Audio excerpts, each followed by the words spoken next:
Hi, guys. Welcome to Chakra Sessions. I'm your host, Polly Jo Labbé, here with Star Nations Radio Network, and we're broadcasting live through Be Live TV and YouTube. So welcome.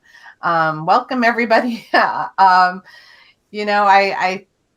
have been planning, a class today for, sensitivity. For those empaths out there who've been having a rough ride of it.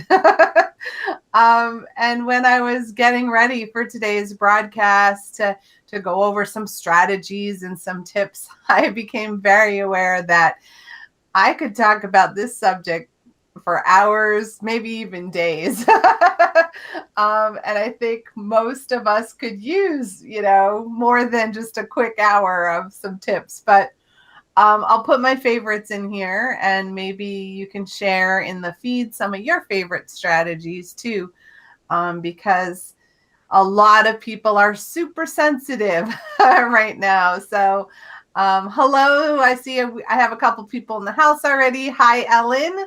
Welcome. Nice to have you. There's my Ocean. Sage. Hi, cuz. Nice to see you. It's good to have you in the house. And you're big sensitive too. Runs in the family. Jean. Hi. Welcome to the show. Glad to have you here as well. I know the topic of, intuition and empaths has been huge for a long time because it's a real thing. It's a real phenomena. And understanding your sensitivities can be huge and life-changing, so that you feel like you have a little more control over your life and a little less of your life is controlling you. And one of the things that really heightened my personal awareness about the subject most recently is that in all the isolation, we got desensitized to some degree from personal interaction, except it took on this new form in all of the telecommunication we've been doing on Zoom, especially, and through the internet and social media. We're interacting in new ways. We might have done those ways in the past, but maybe not to the degree that we are. And we knew how to take care of ourselves a little bit in group settings. We knew how to, pull our energy back or, step away from a situation that was uncomfortable. But how do you do that when your job is now viral and you're exposed to all this energy? So what I was realizing that for certain people who have empathic abilities, your sensitivities may be really on overwhelm. I know mine have been. And I realized that I was super sensitive to things that I hadn't been before. And I looked back at it and realized, well, I was sensitive to that. But because I've been isolated and away from that energy, I basically went through a detox process. I'm sure some of you did too. And in that detoxing, you might not have felt good.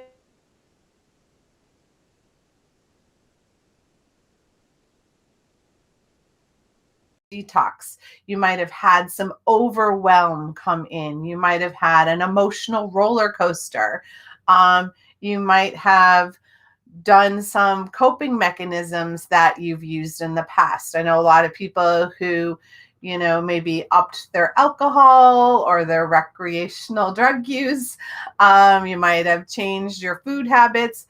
And you might have comfort ate, or you might have done less exercise because you couldn't get to the gym or you couldn't go outside as much. Or, a lot of people lost some of their strategies for moving other people's energy off of you. And so now that there's like a little bit of reintegration in certain settings, our little sensitive empath might be acting in a way that's similar to a child. We may be feeling really shy. We may be not going to places that we've gone in the past because we're not sure if it's safe anymore.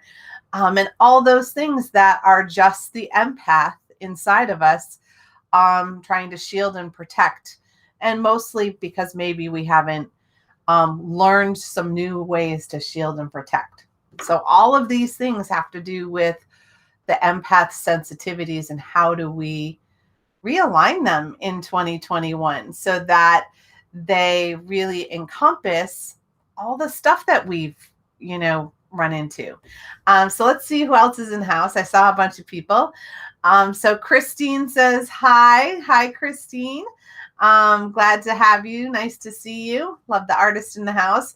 Sage, yes, it has been crazy. I would definitely say that. Hi, Lisa. Nice to have you. And Lynn, terrific. And I really, yes, feeling very attacked. Yes, I've got you. I've got your back. That's what I'm here for. And Lisa said she set up her copper pyramid to sit in. Yes. That's a fantastic strategy. Hi, Carol. Nice to have you. And oh my goodness, Christine, Rachel, hi. And Christine, nice to have you. Rachel, you always bring out my inner child, because Rachel's a very good friend of my oldest son, and I've only played. I've gone to Six Flags. I've had her over when we were doing like a dance party, and we went to see Kesha together. So I only know how to play with Rachel. So that's good because that's good for my empath. And Deanna, yes, deep sigh. Yeah, it's been a lot. So it's no surprise that, my spiritual team was like, you need to talk about sensitivities and empaths because they're really having a hard time. Maybe not everybody, but maybe some new things are cropping up for you that you just haven't experienced before. And like I said at the beginning of the show, this is way more than an hour topic. I will keep it nice and sweet and just give some brief notes, but this feels like it's a workshop, at least a day long, maybe 2 days, because there's so many things that used to work, and maybe they will work for you. And then those of us who, are expanding, moving into our gifts even more fully, maybe those strategies aren't working and we need some new ones. And I'm very much about having tools in my tool belt. And what that means for me is the more strategies I have, the more I relax into a place of I've got this, and less overwhelm. Now, I can say that, and then I can definitely tell you that there's days where there's an overwhelm, stuff moves through me, but that's part of being an empath. We are so sensitive to many things, and there's so many different kinds of empaths. But what I wanted to talk about was, let's just talk about the two biggest ones, which is a physical empath and an emotional empath. And yes, you can be both. And there's a slew of other ones.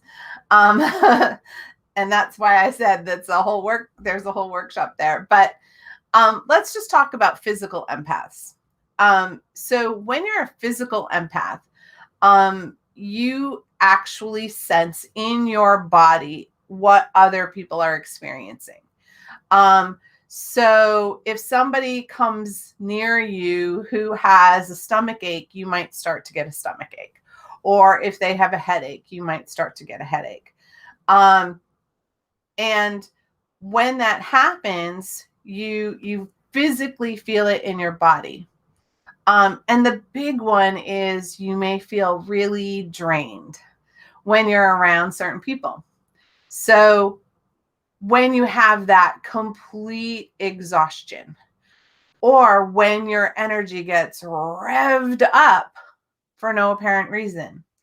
And in that revving up, your adrenals really start to go bonkers because your physical body thinks that it's in danger.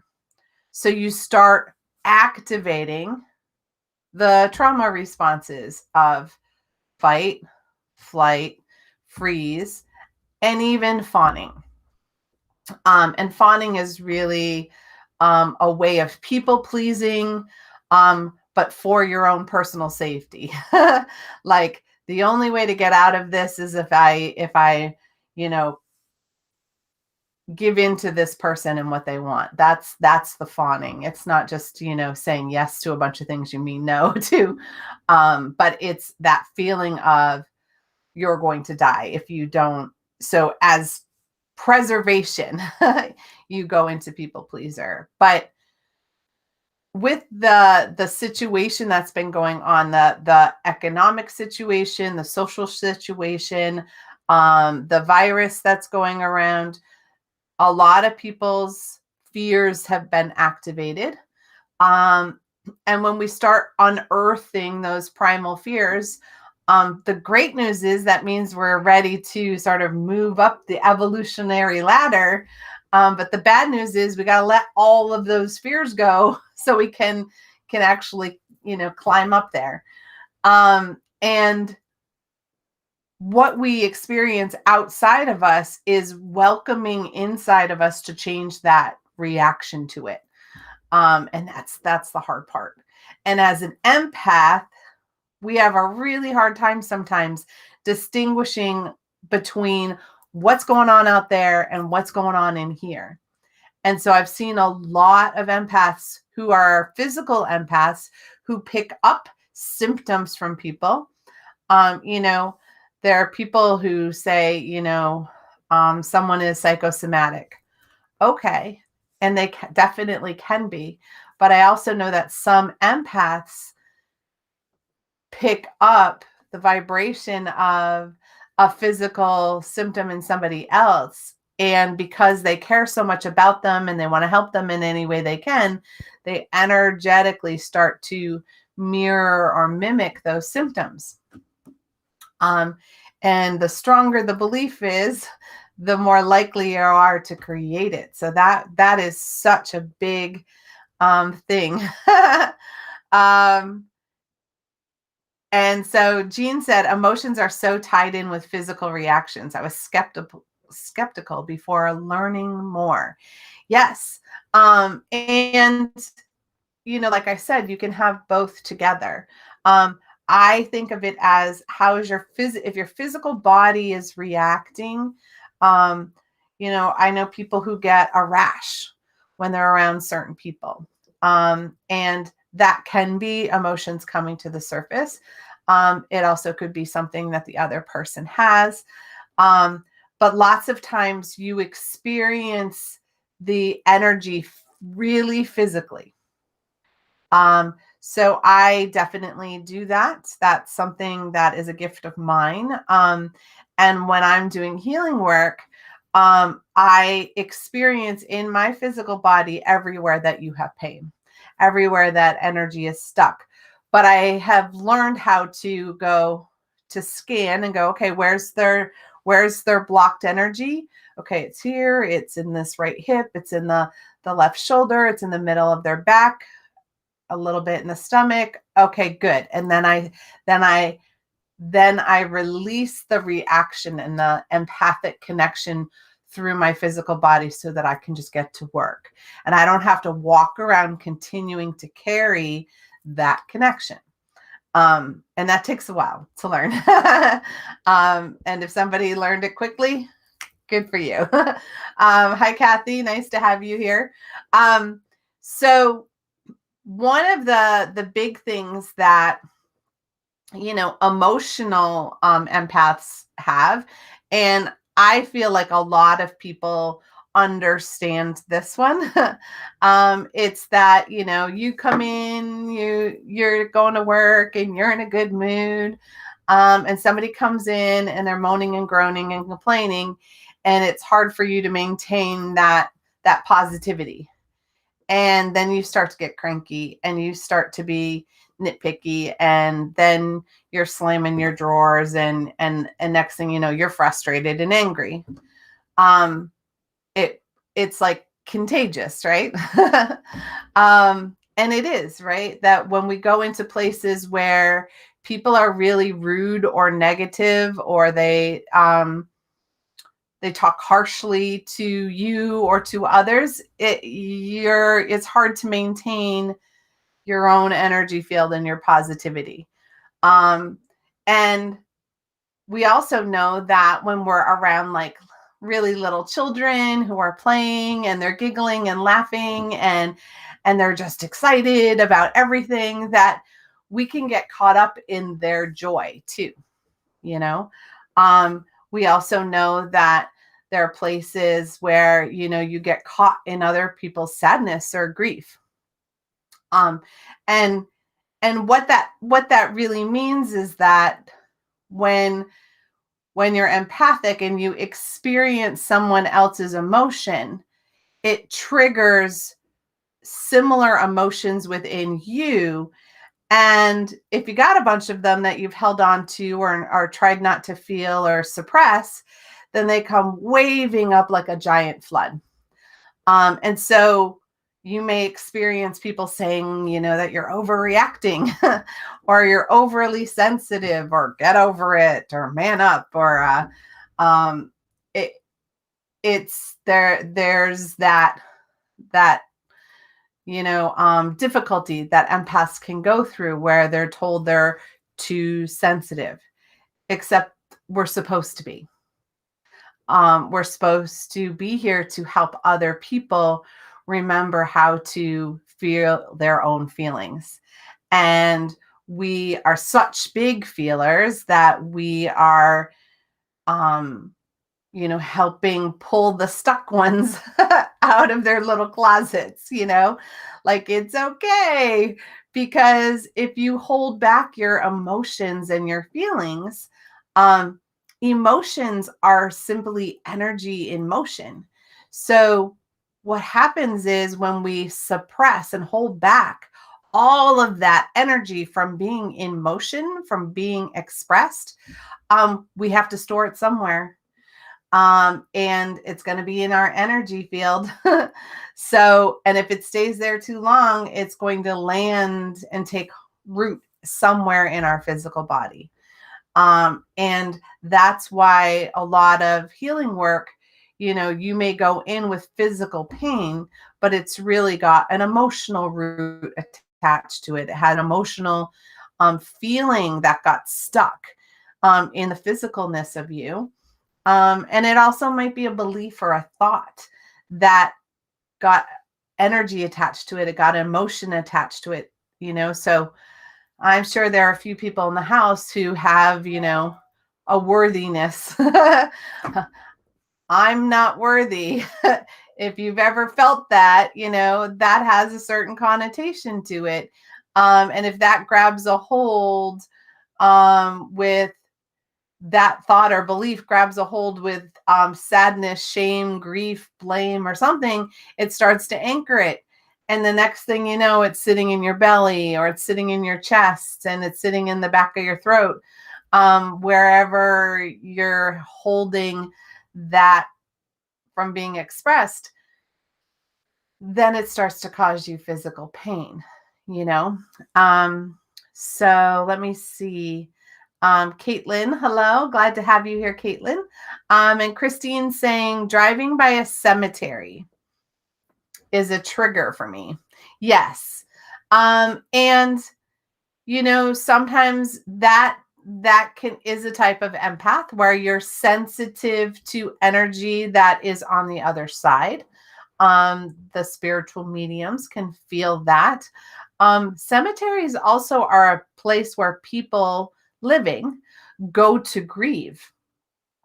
So it's not always about like the fact that the body is in that location, because most of us know, you know, that the spirit leaves if they choose. That's a whole nother subject. But cemeteries hold sadness and grief, right? Because people go in to a cemetery to talk to someone, you know, or reconnect with someone that is on the other side. And They usually do that when they're unhappy. Um, yes, there are people who go and celebrate birthdays and bring flowers and stuff, but there's less of that and more of the why did this happen, type of energy. So cemeteries often are like a portal. They're often connected to an earth chakra that is meant to clear negative energy out of the earth plane. And so it's almost like a vacuum. It's I keep seeing the spiral going down. It's like sucking that in, and you can feel like your sadness connecting to their sadness, and it gets sucked down and it feels heavy. The same thing. Rob and I were talking earlier about this one road where you're driving by two prisons and you can feel it, like that depressive anger, resentment, that heavy angst energy. And it's on both sides of you, and you've got to drive through, and you can feel it. And the more sensitive you are, the farther away you feel it. I can feel Gettysburg 50 miles away. I know I'm like, oh, I gotta be within 50 miles of Gettysburg. Because boy, and it's, yes, Rob says he describes it as abject cruelty. Yeah, it is, because there's this, we're all we're all in our own physical body, and then when we experience this sensation of things are happening to me, even if they are, you're in a prison, you're confined, that's happening to you. You may have helped in the creation of that, but, it is. But one of the things that happens is that empaths, we tend to take things personally, because we feel it's like we become the victim. The energy is, they were attacking me, and that is how it feels. When you're a physical empath, that's the thing. Somebody looks at you with anger, and those daggers, when you say they sent daggers in my direction, energetically, you experience that. You experience those daggers stabbing you. Maybe not to the degree of you're going to bleed on the ground, but it can be physically painful. The same thing can happen when somebody's talking smack about you. It's like your body can feel like it's getting beat up, and you don't necessarily know why. But as an empath, that is a physical experience of that energetic connection. So Kathy is saying Gettysburg is really difficult energy. Yes. And hi, Julie. Nice to have you here. And Kathy says, oh my God, that is exactly what I don't know how to deal with.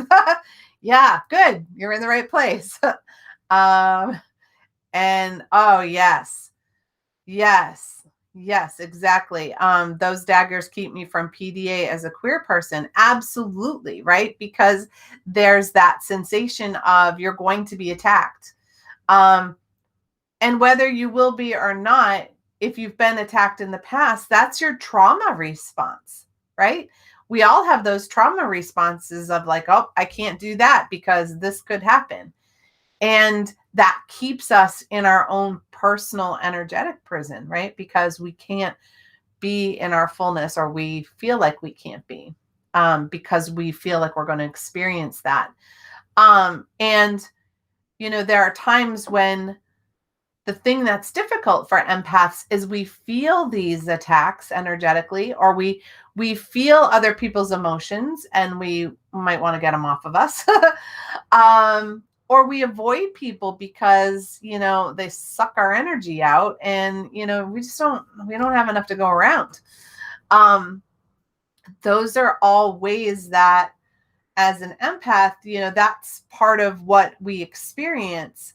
But are we going to choose to be a victim to our experience? Are we going to flip that sucker around, excuse my language, and create something more positive? Like, I have these gifts, part of the gift for me as an empathic person, I experience it physically and emotionally, spiritually and mentally, which makes me a great healer. It means that I don't have to be in the room with you. You can be 3,000 miles away or more. And I can connect to your energy and I can experience it. And then I can help you move it and heal it. That is a gift, right? Because I am able to help people no matter where they are. And I can go back in time energetically and help you at that moment when this occurred and helped release that trauma, so you don't have to carry that trauma response anymore. And so it can be this amazing gift, because I know that not everybody has that ability. But when you're feeling inundated, overwhelmed, and the big word for me lately has been overstimulated. I've gotten really sensitive to new things. Like, I cannot watch drama or violence on TV or in the movies at all. And I have loved, Star Wars and all the Marvel movies and all the superheroes. Like, that's been fun in the past. But it literally right now it sends my adrenal system into overload, because my energy body doesn't know the difference between what I'm seeing as separate from me and me. So it's like I'm experiencing what's going on. And so for right now, I'm a little oversensitive to that. So I can control that right now. I can control it by choosing not to watch it.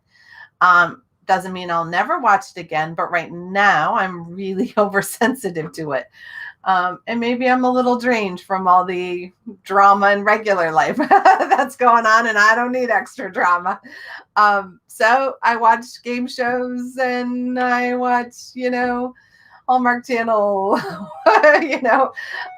or something that I know, like an older comedy show that I know that they're in general, I'm just going to laugh and have a good time.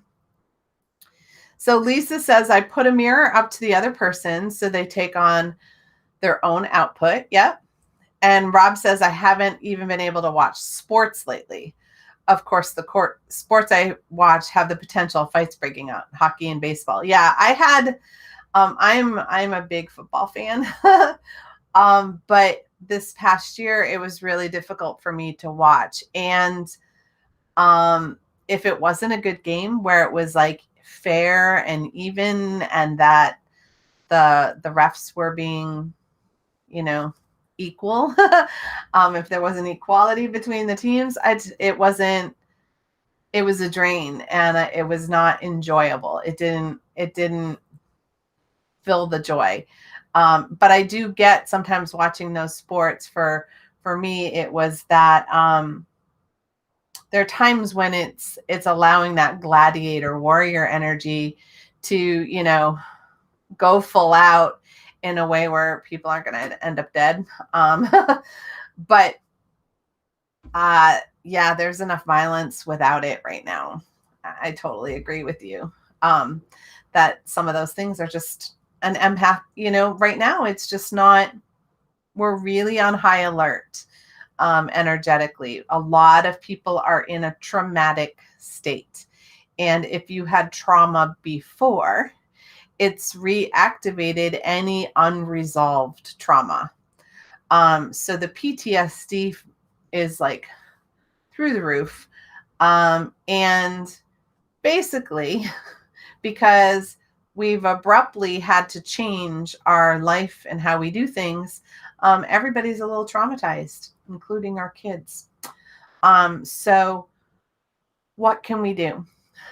we can learn how to take care of our own energy. And as empaths and sensitives, there's some things we can do. One of the big things that, the first thing that I do, when I remember, because I'm not perfect, but I ask myself, is this mine or someone else's? And I close my eyes and I just ask. I ask my body, I ask my emotional system, is this mine? And lots of times it's not. And when it's not, it's like the tension in my body, that stress response of your muscles like flexing, it goes, whew,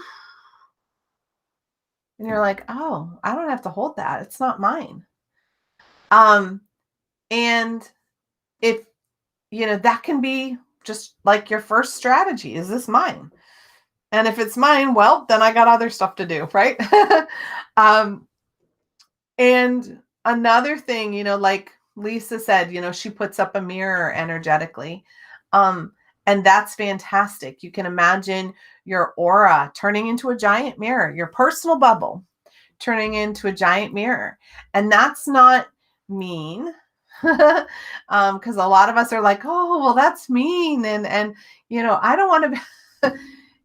You're just allowing, when you allow your energy field to become a mirror, you're allowing the person to see their own reflection of who they're being in the moment and how they're being in the moment. And lots of times if they're just in a bully type of energy, they'll turn around and walk away. It's a great strategy. The other one you can use, if you don't know where it's coming from, but it definitely doesn't feel like yours, and maybe like Sage said, you feel like you're attacked. You can just close your eyes and do some really deep breaths and just say over and over to yourself at least 3 times, return to sender, return to sender, return to sender. And again, it's just sending it back to where it came from. And when we're in fear, we send out negativity and we send out fear and we don't even know it. So don't worry about, you're not attacking them. You're just saying, hey, this is yours. You dropped it. I'd like to give it back to you. Or you're marking that mail that you received, return to sender, and back it goes. And you don't have to open it, and you don't have to look at it and discover what it is. You can just lovingly, back you go.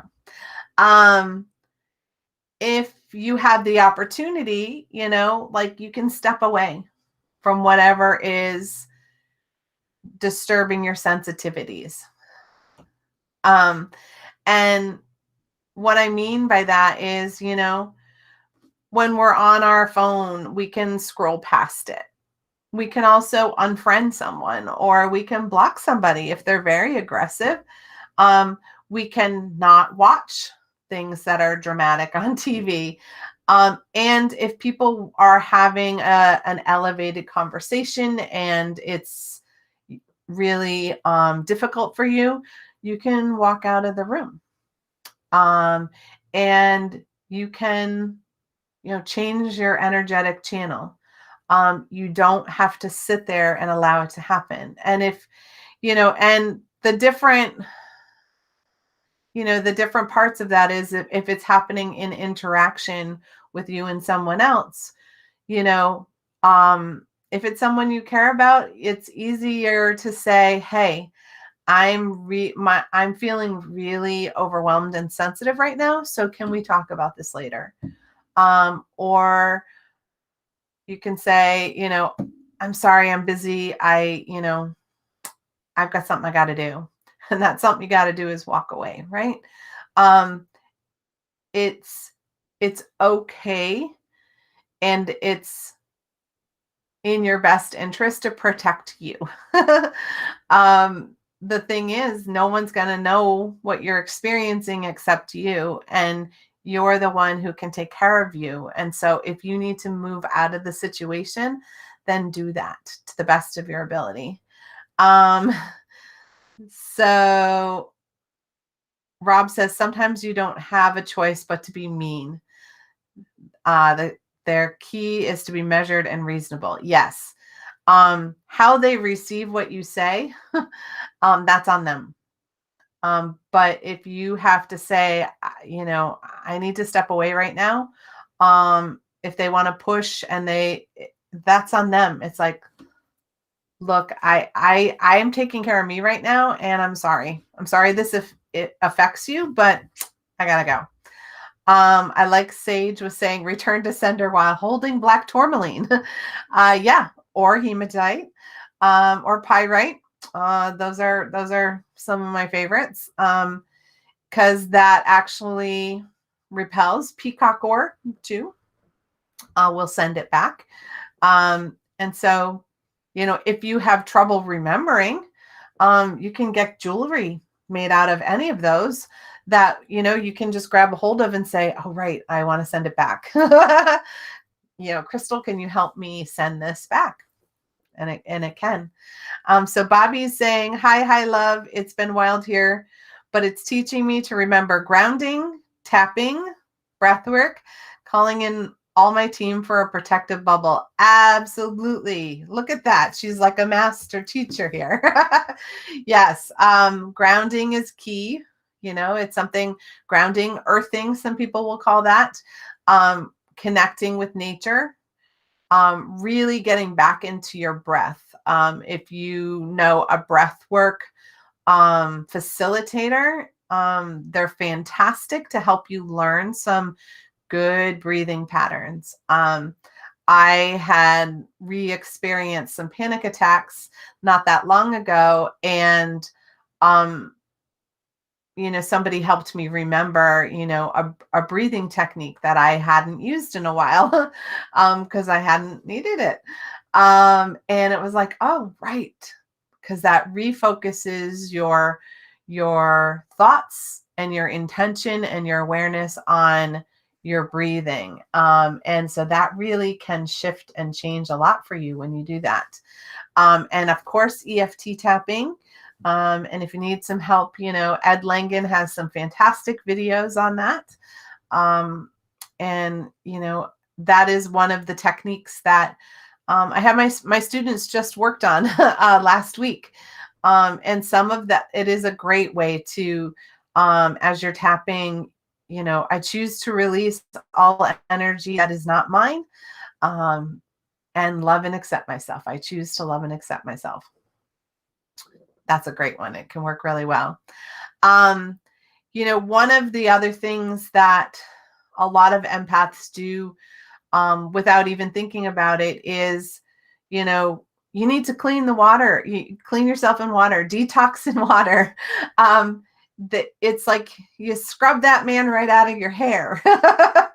And there are times where I've sung that in the shower. I'm going to wash that person right out of my hair.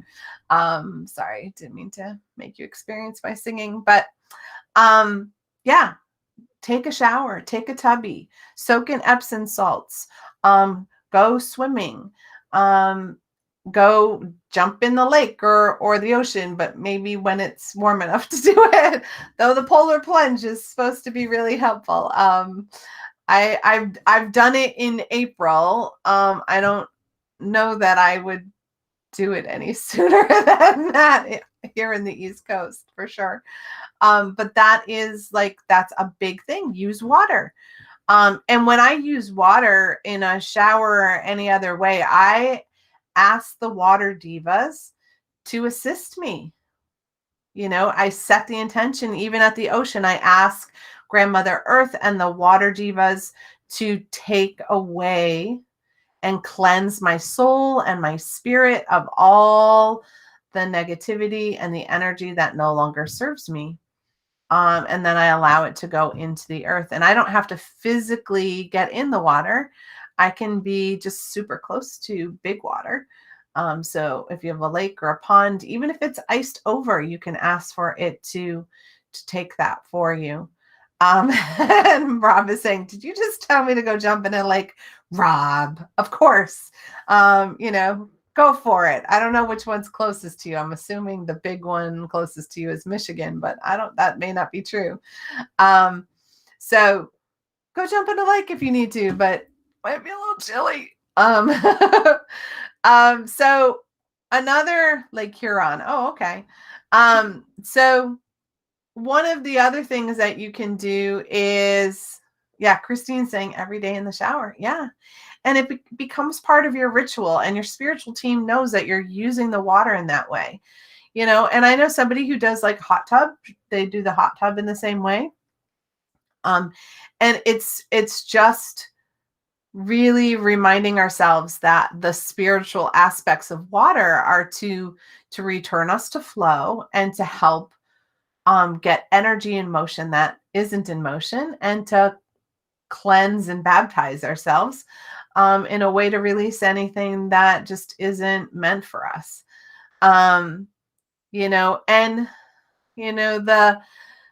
other thing that comes up, for empaths and sensitives in particular, is we can be a little wishy-washy on boundaries and limits. It's something that I think is a lifelong pursuit of like new ways to set.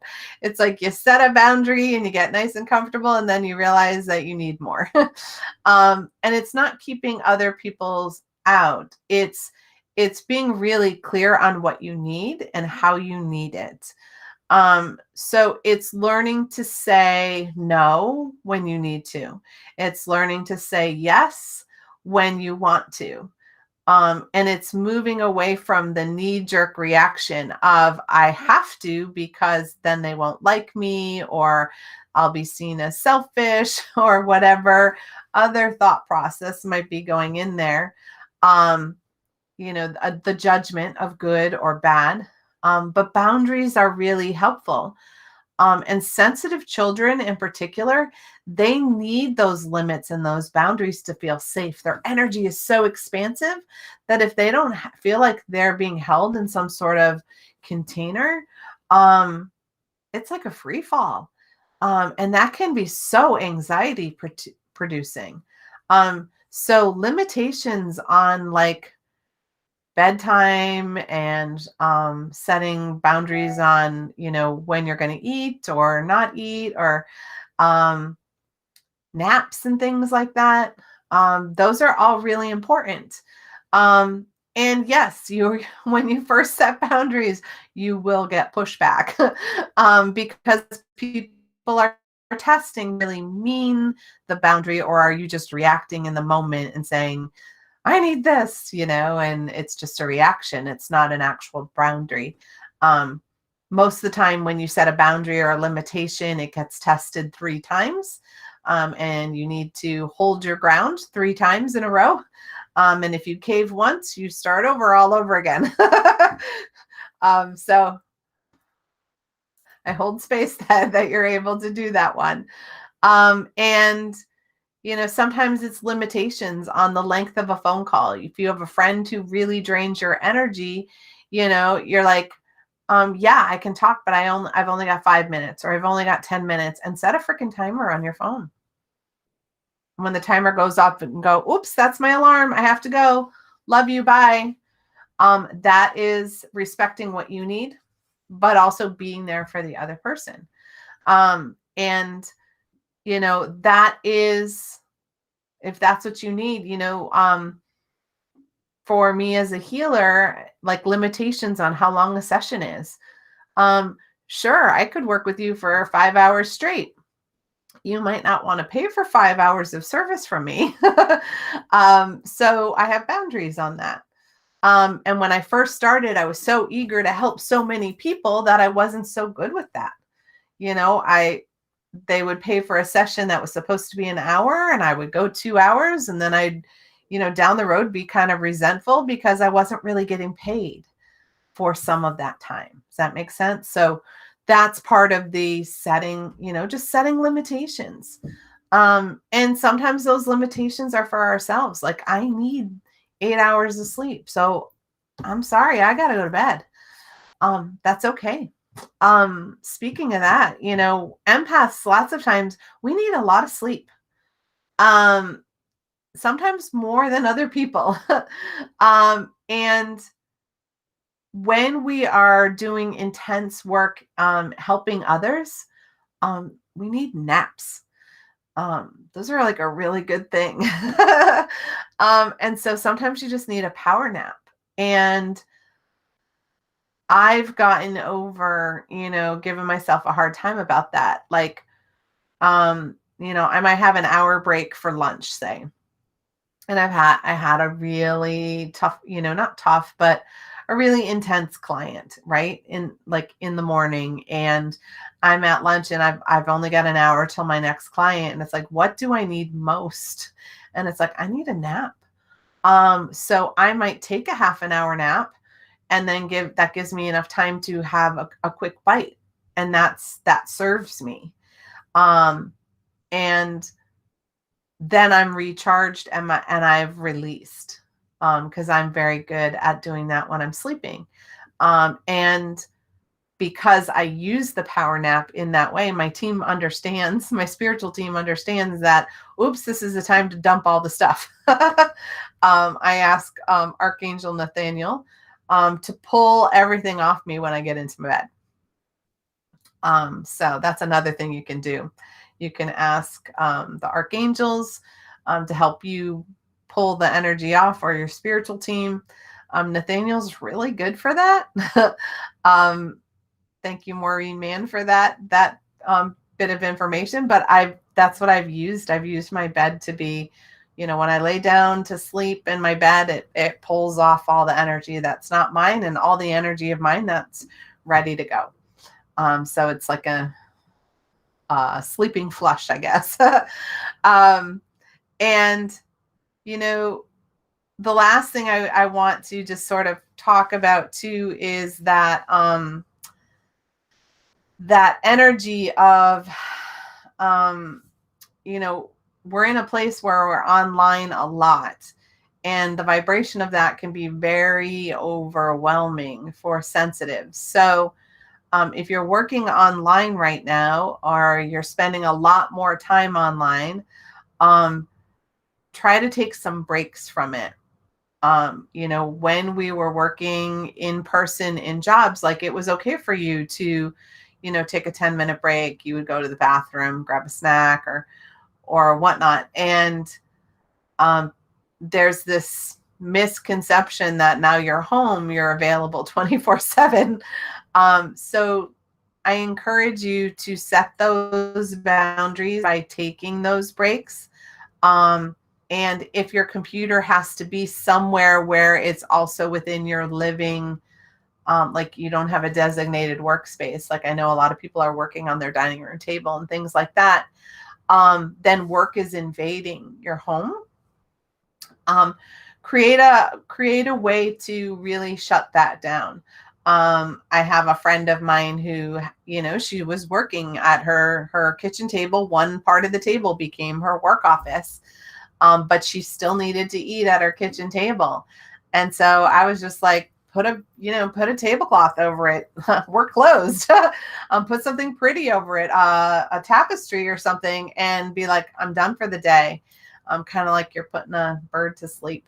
So think about that. Like, think about how you can close that door and give yourself that separation, because as empaths, we get caught in both, and then we think of all the things we should be doing. Like, we might be working, and then we see the laundry and the dishes in the sink and all of that, and we feel pulled because we should be doing that, and we should be doing this, and then we feel like we never stop. There's no separation. And when we're like eating dinner and trying to relax, then, our computer is sitting there and like, oh, if I just fire off a couple more emails, I'll be ahead of the game tomorrow. That's something, as empaths, it's like we need to really have that separate. So we are going to do a really quick meditation, really quick, to release and shield and protect our energy. Um, because the difficulty for an empath is it happens over and over throughout the day, and we don't have time to sit there and do a half an hour meditation. We love to, and we do whenever we can, but in that moment, we don't have that. So we're going to do a real quick one right now so you can feel what that can look like or see what that can look like, and have that experience. All right. So I'm going to invite you to put your feet flat on the floor, maybe rub the bottoms of your feet on the floor. Remember that we have all those reflexology points in our feet, and it connects to all of our major organs. And if we rub our feet on the floor and we push and focus on our feet, we're actually grounding all of those organs into the earth just by focusing on all the points that are in our feet and having our feet connect to the earth. And just notice how just that little bit can be helpful. And now I'm going to invite you to put one hand on your heart and one hand on your belly.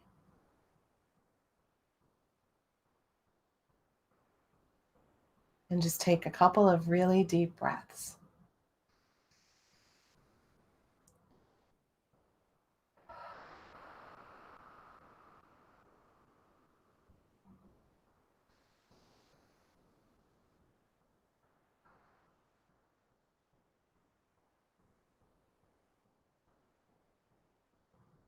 And just experience the tailbone.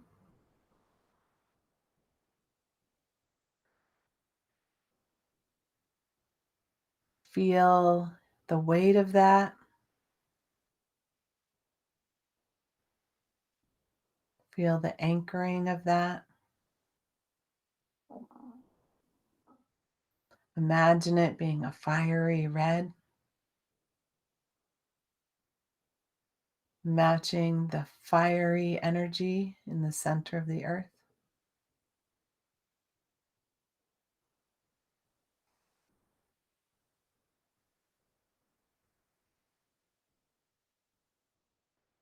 Feeling and sensing the water in our lower belly.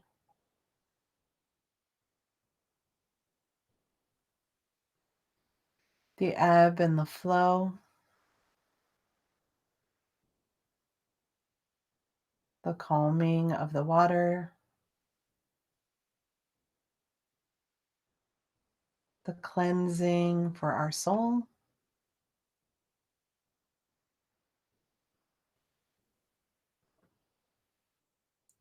And reaching into our belly.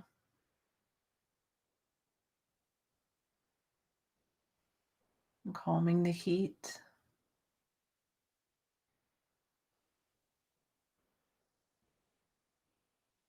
Grounding in that sun energy.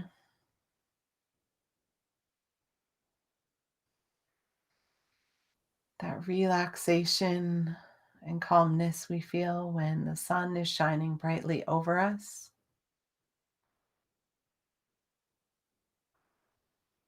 The peace and the happiness we experience with that.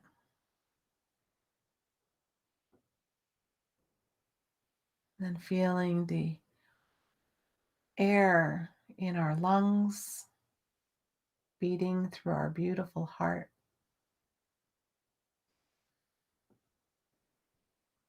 And in each breath, allowing spirit to move to us and through us, calming and quieting.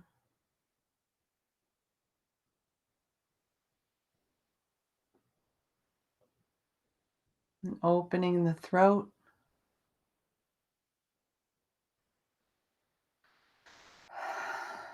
So there's room for air to move through, words, thoughts to be expressed.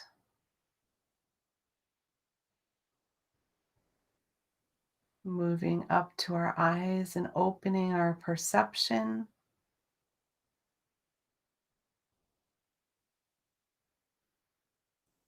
Calming any thoughts that may be noisy, whether they're ours or someone else's.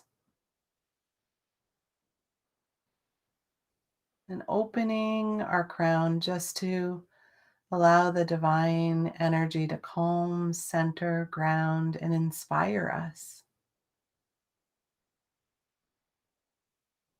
And sending that energy radiating out through our personal bubble, strengthening and fortifying each layer.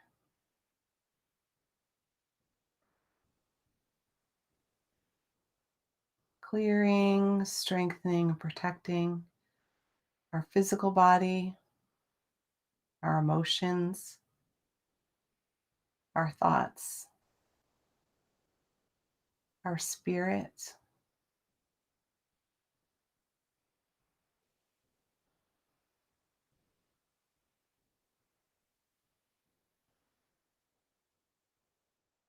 And in our personal force field, releasing any outside interference that we may have picked up, allowing it to dissolve so that we can return to our sense of self. Now take a deep breath.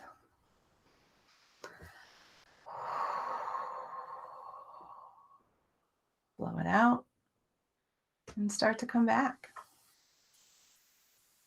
Rub your feet on the floor again, maybe. Rub your hands too. They have almost as many points as your feet.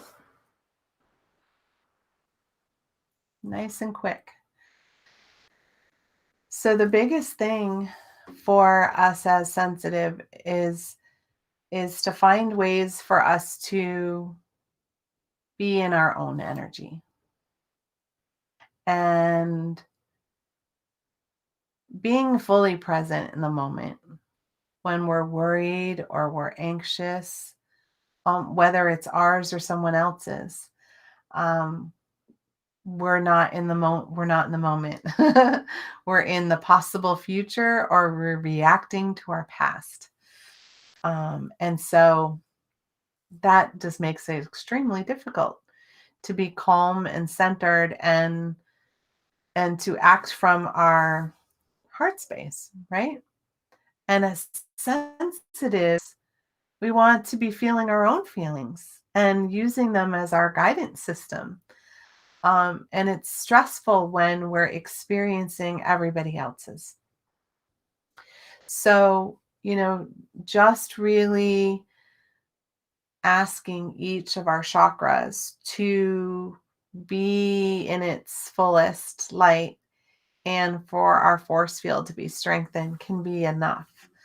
So I'm glad you guys enjoyed that. That was like 7 minutes. And it was 7 minutes because I was explaining to you what to do. But it's here now. It's recorded. So, and it's on YouTube. So you can put up chakra sessions and sensitive, and it's going to pop right up for you. So these are all things that are really key for you. And I'm seeing a lot of people saying they were thankful. Judy, you didn't miss me. You made it in time. It's great, right? So you are so welcome, Bobby. I'm glad you enjoyed that. And Rachel, yes, I know. You are very welcome. You are very welcome, Kathy. Oh, look at all the wonderful people who've enjoyed it. I'm very blessed that you did. And I said, boy, doesn't this feel like a class? I think we're gonna have to put it out there. You guys let me know. Does this feel like it would be a good class? And because it feels like it, and I have a whole sheet over here of stuff we didn't even get to, but that's okay. You got some basics. And just wanted to tell you too, Sage brought up using, black tourmaline. I talked about hematite, pyrite, and peacock's ore. Those are all crystals that you can get. And on my site, which is Trinity Mystical Energy, our mystical boutique is up and running. So there's some of those crystals, if not all of those, available. The other thing that would be great is I have an oil for that. There's an empath blend that help you learn how to create some boundaries, and an energy detox that helps you get everybody off of you. And that one's great because it comes in a roll-on, but it also comes as bath salts, whatever you need. So if you need any of that, go to my website at www.trinitymystical.energy.com, and see what's there for you. And we're still adding more stuff every week. So check back frequently because it's not even all there, which is so cool. I'll see you guys next week. I'll be doing chakra sessions weekly now at 7:00 with the awesome Rob as my co-pilot. And next week, I plan to talk about, what does my team want to do next week? I don't know. I'll let you know by tomorrow. Maybe let me know what you want to know. And we'll go from there. Put some suggestions of what you would love, what would you like to hear about in our next chakra sessions? Because I really want to help the healers out there heal so they can get out there and do their thing. Because we need you. We need you to shine your light. And I'm blessed to be here doing my spiritual mission with you. Mwah. Have you a great night. Talk to you later, guys.